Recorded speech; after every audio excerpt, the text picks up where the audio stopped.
पुराना बेगुनकोडोर स्टेशन एक बिना सितारों वाले आसमान के नीचे दुबका हुआ था। उसकी टूटती दीवारें और जंग लगे ट्रैक अंधेरे और सन्नाटे में खोए हुए थे।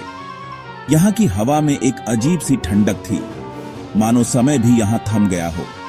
हर तरफ वीरानी थी और दूर दूर तक कोई इंसानी आहट नहीं थी।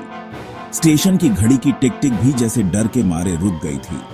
मैं सांस फूलने तक भागा और आखिरी ट्रेन की लाल टेल लाइट्स को रात में गायब होते हुए देखने के लिए ठीक समय पर पहुंचा। वो लाइट्स धीरे धीरे धुंध में गुम हो गईं और उनके साथ ही उम्मीद की आखिरी किरण भी। अब स्टेशन पर सिर्फ मैं था और मेरे चारों ओर गहराता अंधेरा। मैं समीर हूं, एक पत्रकार जो कहानियों की तलाश में रहता है, और आज रात मैं इस भूले हुए आउटपोस्ट में फंस गया था। मेरे पास सिर्फ मेरा नोटपैड, एक पुराना कैमरा और ढेर सारे सवाल थे। यहां आने से पहले मैंने कई अफवाहें सुनी थी। कुछ लोग कहते हैं कि यहां रात में अजीब आवाजें आती हैं, तो कुछ ने तो भूतों को देखने का दावा भी किया है। थके हुए स्टेशन मास्टर ने, जो पहले से ही लैंप बुझा रहे थे, मुझे चाय और एक चेतावनी दी। अंधेरा होने के बाद यहां सुरक्षित नहीं है। कुछ चीजें ऐसी होती हैं जिन्हें छेड़ा न जाए तो ही अच्छा है।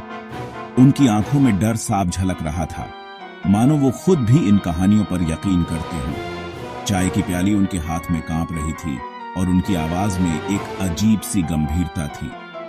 मेरी जिज्ञासा सावधानी पर भारी पड़ गई। मैंने उन्हें आश्वासन दिया कि मैं ठीक रहूंगा और उन्हें उनके ऑफिस में जाते हुए देखा, जिससे मैं सुनसान प्लेटफॉर्म पर अकेला रह गया। स्टेशन मास्टर के जाते ही ऐसा लगा जैसे पूरी जगह और भी ज्यादा सुनसान हो गई। अब मेरे सामने सिर्फ लंबा खाली प्लेटफॉर्म था और दूर तक फैला अंधेरा। सन्नाटा छा गया, घना और पूर्ण, जिससे मुझे अपनी हर सांस का एहसास हुआ।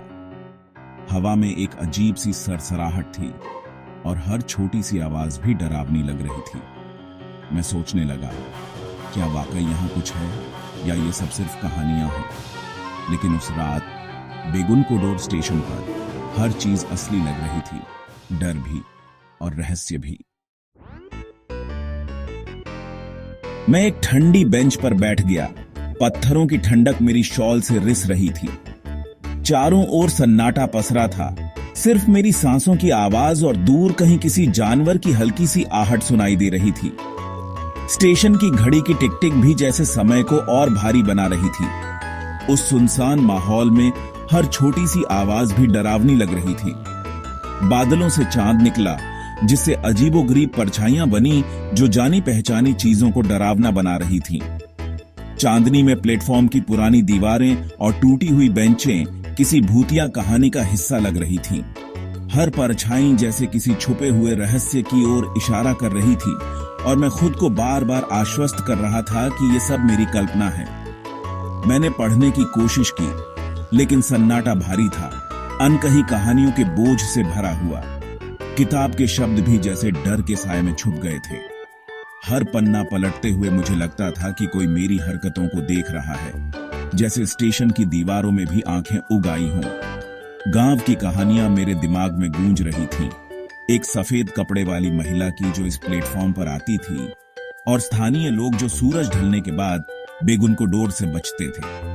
किसी ने बताया था कि रात के समय यहाँ अजीब सी आवाजें आती हैं और कई लोगों ने उस महिला की परछाई देखने का दावा किया है। इन किस्सों ने मेरे डर को और गहरा कर दिया था। तर्क डर से लड़ रहा था, लेकिन जिद ने मुझे रोके रखा। यही वह कहानी थी जिसके लिए मैं आया था। मैं खुद को बार बार याद दिला रहा था कि मैं यहाँ सच जानने आया हूँ, और अगर मैं अभी चला गया तो मेरी तलाश अधूरी रह जाएगी।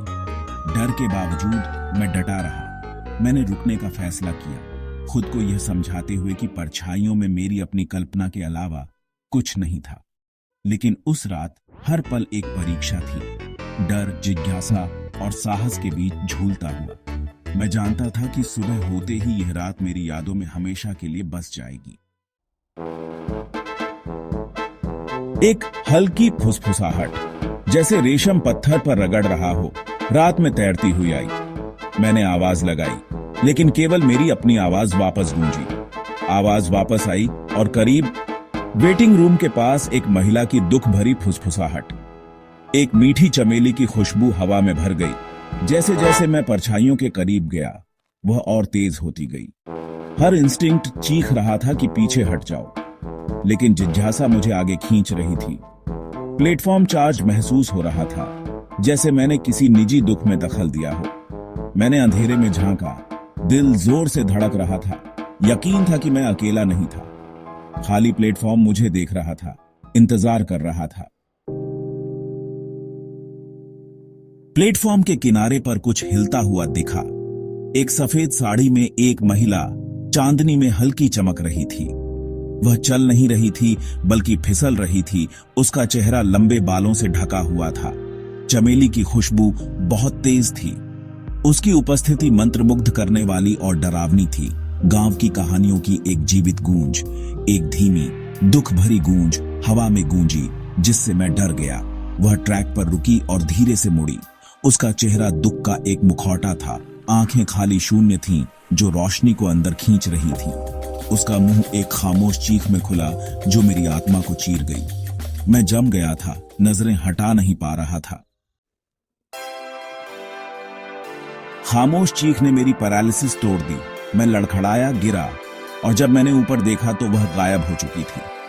चमेली की खुशबू और गूंज गायब हो गई। उसकी जगह दमघोटू सन्नाटा छा गया। मैं घबराकर स्टेशन मास्टर के ऑफिस की तरफ भागा। दरवाजे पर जोर जोर से दस्तक दी। हरीश स्टेशन मास्टर ने मुझे अंदर आने दिया। उनका चेहरा गंभीर था, लेकिन हैरान नहीं थे। उन्होंने मेरे पीछे दरवाजा बंद किया और एक स्थिर हाथ से मुझे चाय दी। मैंने तुमसे कहा था कि वहां बाहर मत रुकना, उन्होंने धीरे से कहा। मैं एक कुर्सी पर गिर गया, कांप रहा था। हॉरर अभी भी ताजा था। मैंने बताया कि मैंने क्या देखा था। फुसफुसाहट, चमेली, सफेद कपड़े वाली महिला। हरीश ने सिर हिलाया। हैरान नहीं थे। तुमने उसे देखा है? बेगुन कोडोर की महिला। उन्होंने मुझे कहानी बताई।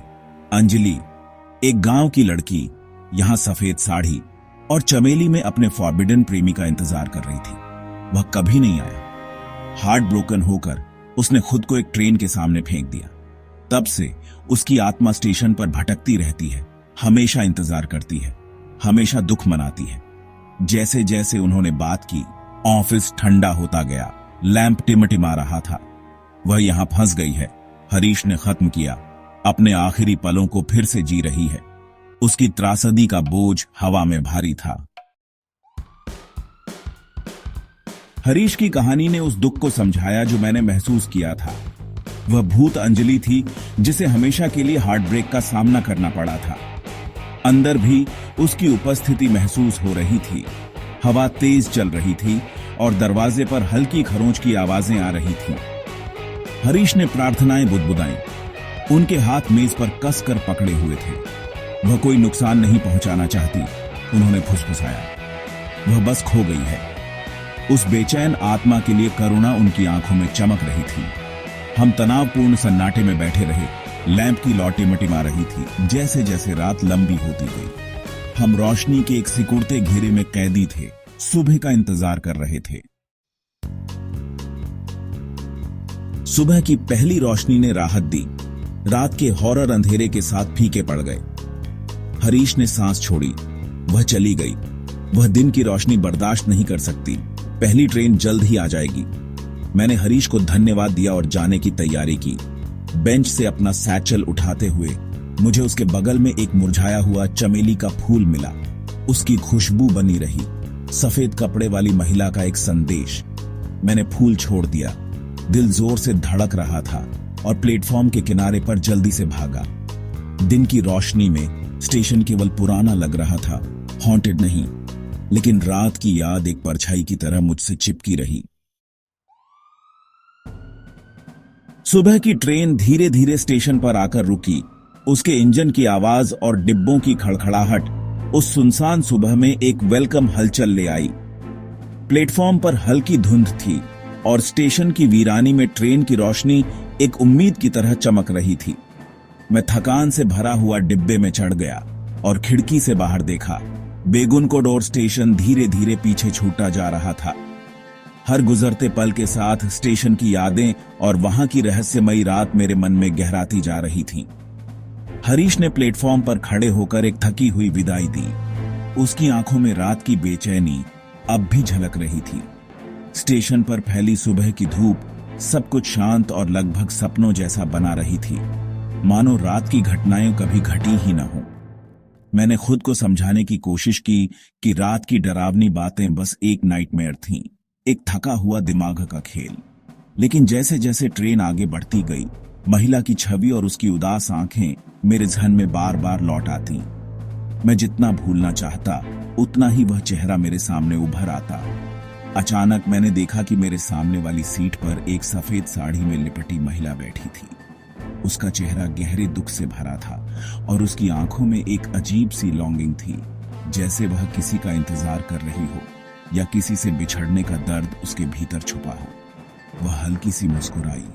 उसकी मुस्कान में एक अजीब सी शांति थी। उसने धीमे स्वर में कहा, मेरे साथ इंतजार करने के लिए धन्यवाद, लेकिन मेरा बिलवड इस ट्रेन में है। मुझे अब उसके पास जाना होगा। उसकी आवाज में एक गूंज थी, मानो वह कहीं दूर से आ रही हो। उसकी आकृति धीरे धीरे टिमटिमाने लगी और फिर एक हल्की सी चमेली की खुशबू के साथ वह गायब हो गई। उसकी उपस्थिति ने डिब्बे में एक रहस्यमयी सन्नाटा छोड़ दिया और मैं कुछ देर तक स्तब्ध बैठा रहा। तभी मुझे एहसास हुआ, बेगुन को डोर से चढ़ने वाला मैं अकेला यात्री नहीं था। उस सुबह की ट्रेन में मेरे साथ एक और कहानी सफर कर रही थी, जो शायद हमेशा के लिए अधूरी रह गई थी।